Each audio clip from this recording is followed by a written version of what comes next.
वैसे तो इस संसार में दोगलेपन की कमी नहीं है, लेकिन एक अजीब सा दोगलापन है जो इस समय बॉलीवुड में चल रहा है। रेड कारपेट पे हर कोई फेमिनिज्म के कोट्स में की बात करता है, वुमेन एम्पावरमेंट की बात करता है, इक्वल पे की बात करता है, वुमेन्स चॉइस की बात करता है। लेकिन फिर वही लोग शूटिंग सेट पे बोल देते हैं कि आइटम नंबर करना पड़ेगा, मार्केटिंग एक बहुत बड़ा कारण है।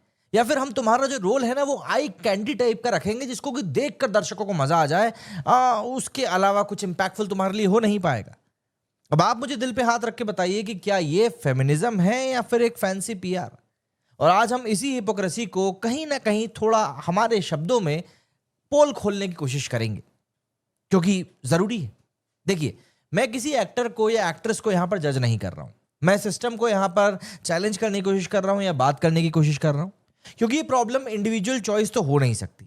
ये कहीं ना कहीं एक बिजनेस मॉडल है जो फीमेल बॉडीज को आई बॉल्स के लिए कॉमोडिफाई करने की कोशिश कर रहा है।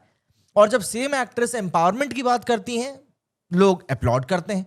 पर कैमरा फ्रेमिंग और सॉन्ग सीक्वेंस वही पुराना ब्लूप्रिंट फॉलो कर रहा है। चलो थोड़ा सा लॉजिकली और इमोशनली दोनों एंगल से इस पूरे सिस्टम को खंगालने की कोशिश करते हैं और हिपोक्रेसी को सामने लाने की कोशिश करते हैं। सबसे पहले बात करते हैं ब्रांडिंग की। देखिए, शोबिज में इमेज बनाना बहुत जरूरी है। आई एम ए फेमिनिस्ट बोलना ब्रांड वैल्यू आपकी बढ़ाता है, पर इंडस्ट्री का काम प्रॉफिट बनाना है, ना कि चैरिटी वगैरह करना या फिर अच्छी अच्छी बातें करना। जब प्रोड्यूसर देखता है आइटम सॉन्ग तो उसको दिखता है एक वायरल हुक जिसका मतलब होता है एक्स्ट्रा स्क्रीन्स, तो चॉइस का प्रेशर तुरंत आ जाता है।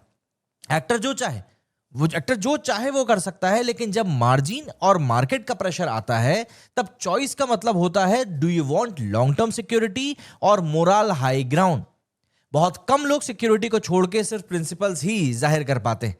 समझ कर देखिए कि ये चॉइस का इल्यूजन है, सिस्टम का ट्रैप नहीं।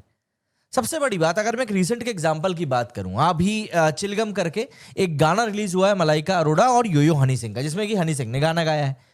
ऑब्वियस सी बात है, गाने से आप समझ सकते हैं कि गाना किस तरीके का होगा। जब आप गाने में मलाइका अरोड़ा को डांस करते हुए देखेंगे तब आपके जहन में भी काफी सारे सवाल खड़े होंगे, और उन सवालों में से एक सवाल यह भी होगा कि क्या इस उम्र में जाकर यह काम करना जरूरी था। कई लोगों ने तो ये सवाल भी उठाया कि भाई आपके बच्चे देख रहे हैं, आप किस एज में जा रहे हैं। लेकिन मेरे को उन सब चीजों से मतलब नहीं है। अगर आप कोई चीज करने में कंफर्टेबल हो तो आपको बिल्कुल करना चाहिए। हम कौन होते हैं भैया आपको रोकने वाले। लेकिन मुझे जो यहां पर प्रॉब्लम है वो ये है कि देखिए, अगर मलाइका अरोड़ा कार्डी बी बनना चाहती हैं तो वो एक उनका थॉट प्रोसेस हो सकता है, लेकिन क्या वो उस चीज को कर पा रही हैं सही तरीके से, ये देखने वाली बात होगी। क्योंकि जब आप संतरे के गुच्छे में आप लहसुन को फंसाने की कोशिश करते हैं तो भले ही वो फंस जाए, लेकिन वो दिखता काफी ज्यादा अलग है। और यहां पर यही मलाइका अरोड़ा के साथ हुआ। मतलब आप ट्वर्क करना चाहते हैं, समझ में आता है, आप हिप थ्रस्ट करना चाहते हैं, समझ में आता है, लेकिन क्या वो आपके ऊपर अच्छा लग रहा है, ये देखने वाली बात होगी। जैसे नूरा फतेही है, अगर वो ऐसा डांस करें तो वो शायद बहुत बेहतर लगेंगी, लेकिन मलाइका अरोड़ा अगर ऐसा काम करें तो शायद वो उतना अच्छा या अपीलिंग नहीं लगता। वही मतलब आप इसको इस तरीके से समझिए कि अगर आपको माधुरी दीक्षित कार्डी बी जैसा डांस करते हुए दिखाई दें तो शायद आपको अच्छा ही लगेगा। And same thing goes with नूरा फतेही टू, वो क्लासिकल डांस करती हुई अच्छी नहीं लगेगी। तो यहां पर कहने का मतलब बस ये है कि सिर्फ आई बॉल्स को सेटिस्फाई करने के लिए कुछ तरह का डांस फॉर्म, कुछ तरह की अदाकाराओं से क्या कराना वाकई में इतना ज्यादा जरूरी है? क्या आपको उसके लिए कोई अप्रोप्रिएट एक्ट्रेस नहीं मिली? और देखिए, मलाइका अरोड़ा तो भाई जो चाहे वो कर सकती हैं, बट स्टिल क्या वो उसमें ठीक लग रही है, ये देखने वाली बात होगी। क्योंकि लोगों का काम है कहना, वो तो लोग कहेंगे।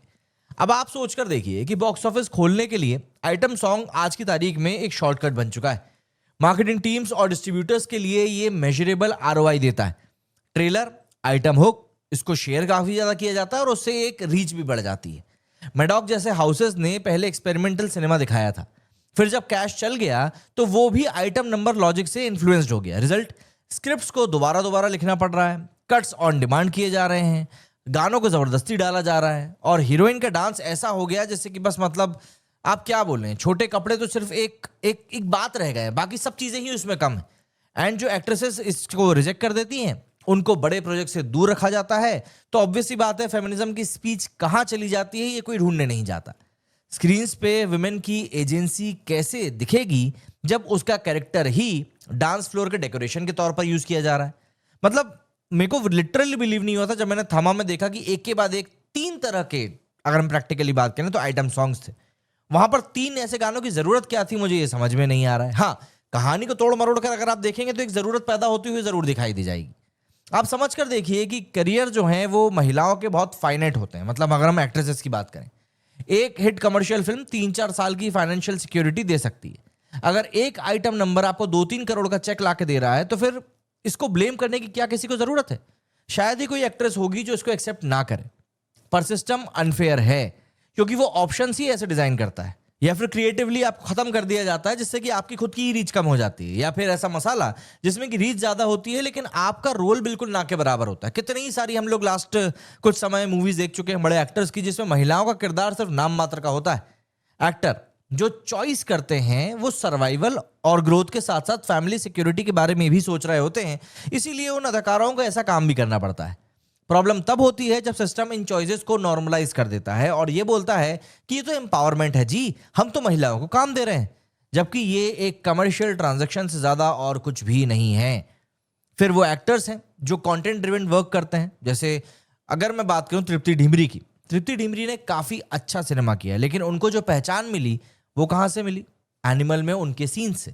ऐसे ही यामी गौतम है, ऐसे ही कीर्ति है। एक हद तक आप कह सकते हैं कि वो दम लगा के आयशा वाली जो एक्ट्रेस थी ना, वो भी है, जिन्होंने स्ट्रॉन्ग एक्टिंग दिखाई पर कंसिस्टेंटली कमर्शियल गेटकीपर्स उनके ऊपर नजर नहीं रखते हैं। इंडस्ट्री का लॉजिक क्या है कि भैया क्या ये टिकट बेच पा रही हैं? नहीं बेच पा रही, तो जब टिकट नहीं बेच पा रही तो हम इनका क्या करेंगे? और अगर टिकट सेलिंग में फीमेल बॉडी का ऑब्जेक्टिफिकेशन काम आता है तो वो रूट ये लोग अपना लेते हैं, उसमें कोई ये लोग हिचकते नहीं। Talent get shelved, replaceable glamour gets promoted. Obvious सी बात है, यही लॉजिक प्रॉफिट कमाने के लिए जरूरी हो जाता है इनके लिए।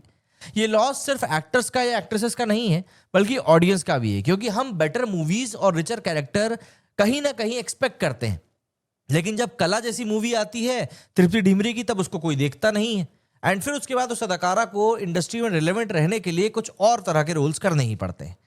वहीं अगर हम नरेटिव्स की बात करें तो देखिए, सिनेमा सिर्फ और सिर्फ कास्टिंग नहीं है बल्कि script, camera, editing, production, design सब मिलके एक नैरेटिव बनाते हैं। मेल गेज इंस्टीट्यूशनल है, camera angles, costume design, even background score भी सब कुछ मेल स्पेक्टेटर को हैप्पियर रखने के लिए कैलिब्रेट किया गया है। फीमेल कैरेक्टर को सब्जेक्ट बनाने से ज्यादा मैगजीन कवर बनाकर सेल करना प्रॉफिटेबल माना गया है। और जब कोई एक्ट्रेस वॉइस उठाती है इसके अगेंस्ट तो ऑफर्स उसके लिए श्रिंक हो जाते हैं। ये पनिशमेंट एक तरीके से इनविजिबल होती है लेकिन इनएविटेबल होती है। इंडी रोल्स मिलते नहीं हैं, बड़े प्रोजेक्ट्स हाथ से निकल जाते हैं, ब्रांड डील्स मिलना कम हो जाती हैं, एंड ऑब्वियस सी बात है कुछ समय के बाद में आपका करियर खत्म हो जाता है। तो ऐसे में आप सोचती हैं कि फेमिनिज्म पे बोलना अच्छी बात है, लेकिन इससे अगेंस्ट जाना मुझे ऐसा लगता है कि मुंह बंद करने बराबर ही होगा। अब अगर हम फ्यूचर की बात करें तो देखिए, उम्मीद है, ऐसा नहीं है कि बिल्कुल उम्मीद खत्म हो चुकी है। रिसेंटली अगर हम बात करें तो दीपिका ने पीकू और पद्मावत दोनों की बैलेंस दिखाया। आलिया, तापसी, रानी जैसी एक्ट्रेसेस भी सामने निकल कर आई जो कि ओकेशनल फीमेल लीड की मीनिंगफुल मूवीज हमारे सामने लेकर आती रहती हैं। लेकिन ओवरऑल चेंज तब आएगा जब 3 चीजें रिप्लेस होंगी। Writers who craft full female arcs, मतलब ऐसे रोल जब लिखे जाएं जो कि महिलाओं के लिए सही हो। ऐसे प्रोड्यूसर्स सामने आए जो कि नॉन ऑब्जेक्टिफाइंग प्रोजेक्ट्स को प्रमोट करें। And audience, last but not the least, वो ऐसे कैरेक्टर्स को रिवॉर्ड करें जो कि एक्टिंग को एक अलग लेवल पर लेकर जा रहे हैं, ना कि सिर्फ ट्रेलर्स में कुछ ठुमकों को वो प्रमोट करने लगे। अगर व्यूअर्स सिर्फ आइटम सॉन्ग वायरलिटी को रिवॉर्ड करते रहेंगे तो सिस्टम भी वही करेगा। अगर ऑडियंस थोड़ा ज्यादा रिस्क लेके कंटेंट प्रेफर करे तो इंडस्ट्री ऑब्वियस सी बात है अपने आप को चेंज करने के बारे में सोचेगी ही सोचेगी। देखिए, इन सब चीजों के अलावा अकाउंटेबिलिटी भी क्लियर होनी चाहिए। प्रोड्यूसर्स, अगर आप फेमिनिज्म को पीआर में यूज कर रहे हो तो कंटेंट में भी तो उसका प्रूफ लेकर आओ। राइटर्स, फीमेल लीड्स को मोटिवेशन, एजेंसी और थोड़ा सा आग दो। वहीं डायरेक्टर्स की बात करें तो कैमरे को हथियार नहीं बल्कि स्टोरी टेलिंग का एक टूल समझो। वहीं ऑडियंस की अगर हम बात करें तो अगर ऑडियंस असली चेंज देखना चाहती है तो आपको कंटेंट को बॉक्स ऑफिस से अवॉइड करना ही पड़ेगा। सिर्फ आइटम सॉन्ग्स को वायरल करना आपको बंद करना पड़ेगा। एक्टर्स, आपको एक तरीके से पूरी ताकत मिली हुई है कि आप चाहें तो वुमेन एम्पावरमेंट के ऊपर बोल सकते हैं और काम भी कर सकते हैं। तो इसके ऊपर नेगोशिएशन क्यों करना? स्क्रिप्ट क्लॉजेस लेकर आना पड़ेगा, नो ऑब्जेक्टिफिकेशन क्लॉज लाना पड़ेगा, एंड रेवेन्यू शेयर डील्स लानी पड़ेंगी। ये सब मिलकर सिस्टम को कहीं ना कहीं पुश करेगा सही काम के लिए। अपार्ट फ्रॉम दैट, जो हम बात करते हैं कई बार प्रैक्टिकल चीजें नहीं हो पाती हैं, तो ऐसे में आपको समझना पड़ेगा कि आपको क्या चीजें नहीं करनी है। जैसे अगर आपको कम कपड़ों में कोई सीन नहीं करना है तो फिर नहीं करना है, लेकिन अगर आप उसको लेकर कंफर्टेबल हो तो फिर कोई अगर आपको आके कोई तीखा टिप्पणी करे तो आपको उसके लिए भी तैयार रहना पड़ेगा।